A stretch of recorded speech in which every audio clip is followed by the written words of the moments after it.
Some classic cars don't disappear, they just sit quietly, waiting for someone to care again. These 5 aren't perfect, but each one still has a story and a future if the right person shows up. Number 1. 1969 Cadillac DeVille Coupe, 2-door. Price, $7,500. Location, Atlanta, Georgia. This one is pure late 60s American luxury. Long, wide, and unapologetically big. A 1969 Cadillac DeVille Coupe, showing around 60,000 miles, finished in green.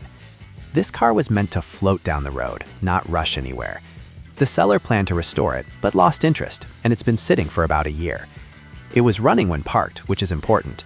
There are a few rust spots, but overall the body is described as pretty solid.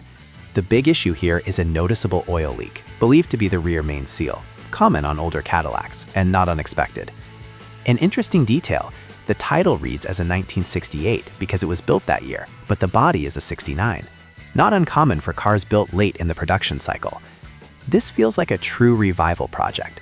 Big presence, solid bones, and the kind of car that turns heads just sitting still. Number 2. 1969 International Harvester Scout 800A. Price, $7,000. Location, Monticello, Georgia. This one is for someone who sees value beyond shine. A 1969 International Harvester Scout 800A, completely original, and currently not running. Red exterior, red interior, manual transmission. The seats, rear bench, and sun visors are still in good condition, which says a lot for a vehicle of this age. The paint is faded, scratched, and honest. There's surface rust on the floors and interior top, but nothing described as structural failure. This is a restoration-grade vehicle, not a quick flip. The seller even mentions a classic car appraisal report available, and points out something important. Values of early Scouts are climbing fast. This isn't just an old truck, it's an early SUV with real collector momentum. It's not running today, but it's complete, original, and waiting for someone who understands what it is. Number 3. 1960 Studebaker Lark Convertible. Price, $8,500. Location, Brooksville, Florida. You don't see these very often, especially as convertibles. This is a 1960 Studebaker Lark Convertible. Red exterior with a black interior. 2 owners, clean title, automatic transmission. According to the seller, it runs, drives, and stops, and the convertible top goes up and down as it should. Studebaker always did things a little differently, and the Lark was their answer to compact, stylish American cars at the turn of the 60s. This one looks more like a survivor than a project, something you can enjoy while slowly improving. It's not over-described, not over-promised, just a rare open-top classic that still seems usable and honest. Number 4. 1962 Mercedes-Benz Cabriolet, custom build. Price, $9,500. Location, Monroe, Georgia. This one is different, very different. What started as a 1962 Mercedes-Benz Cabriolet body has been transformed into a full custom build. The body was mounted on a 1990 Toyota pickup chassis, with the wheelbase matching exactly. Under the hood is a Toyota 22R engine, known for reliability and simplicity. Custom suspension work was done, including fabricated control arms and rear setup for hydraulics. Yes, this car can bounce. The interior is bare and needs attention, and there's no title, bill of sale only. This isn't a restoration, it's a creative experiment, a conversation piece, the kind of car that shows someone's imagination more than factory correctness. It's not for everyone, but for the right person, it's a wild starting point. Number 5. 1966 Ford Mustang Inline 6 manual. Price, $10,000. Location, Asheboro, North Carolina. We'll end part 1 with a very honest Mustang. A 1966 Ford Mustang, factory inline 6 with a 3-speed manual transmission. 2 owners, about 94,000 original miles. Clean North Carolina title. This car spent its entire life locally, and the seller even knew the previous owners. A lot of mechanical work has already been done. New fuel system components, new brake system front to back, new white wall tires, new rear axle seal, and more. It runs, cranks, idles, and goes into gear. There is some rust, floor pans will need attention, but from the outside it presents clean. Interior work is still needed, and the carburetor has been sensitive, so it's not recommended to drive it home just yet. This feels like a classic example of a nearly bare project. Simple drivetrain, tons of parts availability, and a Mustang that hasn't been over-modified. Number 6. 1964 Ford Country Wagon. Price, $7,500. Location, Donalds, South Carolina. This one has character before it even starts moving. A 1964 Ford Country Wagon, powered by a 289 V8. And the seller says it runs great.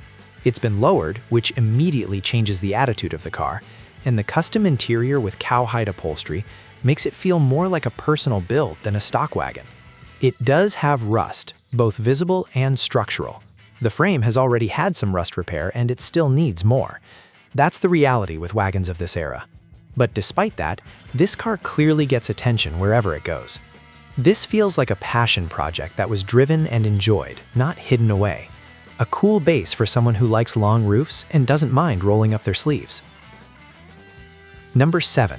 1966 Dodge Coronet 440. Price, $8,300.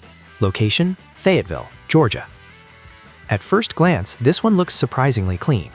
A 1966 Dodge Coronet 440, showing about 48,000 miles, automatic transmission, and reportedly in like-new condition. Under the hood, it's been upgraded with a 360 Magnum V8, paired with a 727 automatic transmission. It's a blend of old and newer Mopar muscle, classic body lines with a more modern V8 swap. The seller mentions trade interest, but the car itself appears straightforward and solid. This is the kind of build where someone wanted reliability and drivability without losing the vintage look. Number 8. 1964 Ford Thunderbird Coupe. Price, $5,500. Location, Jonesboro, Georgia. This is the roughest, but also one of the most intriguing projects on the list. A 1964 Ford Thunderbird Coupe, black exterior with a blue interior originally. Right now, there's no interior installed, only the dashboard remains. The engine was not kept, and the seller never attempted to start it. What you're looking at here is a shell project, clean title, paid off, and priced accordingly. For someone looking to build a rest mod, engine swap, or full custom Thunderbird, this is a blank canvas. Not for beginners, but full of possibilities. Number 9. 1967 Plymouth Fury. Price, $7,500. Location, North Charleston, South Carolina. Sometimes simplicity is the appeal. This 1967 Plymouth Fury, finished in white with a burgundy interior, is a one-owner car with a clean title. About 60,000 miles showing, automatic transmission, and no significant damage reported. The seller description is short, and that's often a good sign. This feels like a survivor. Big, comfortable, and largely untouched. Not flashy, not over-modified. It's the kind of car you preserve rather than reinvent. Number 10. 1967 Dodge Monaco, two-door. Price, $8,000. Location, Conyers, Georgia. We'll finish with a classic that sits right in the middle of driver and project. A 1967 Dodge Monaco two-door, powered by a 380 V8. The car starts, but it does shut off at times, possibly a simple fix, but the seller doesn't want to invest any more into it. 2 floor pans and the trunk floor need replacement, but the body itself is described as being in great shape. That's an important detail. Structural rust is a job, but straight body panels are getting harder to find. This feels like a solid foundation waiting for someone willing to finish the work and bring it back to life. And that brings us to the end of this list. 10 classic cars, all different, all imperfect, and all full of potential. Some are survivors, some are serious projects, and some sit right in between. If you enjoy seeing real classic cars like these, follow along for the next video. Don't forget to like, subscribe, and stay tuned. There's always another forgotten classic out there.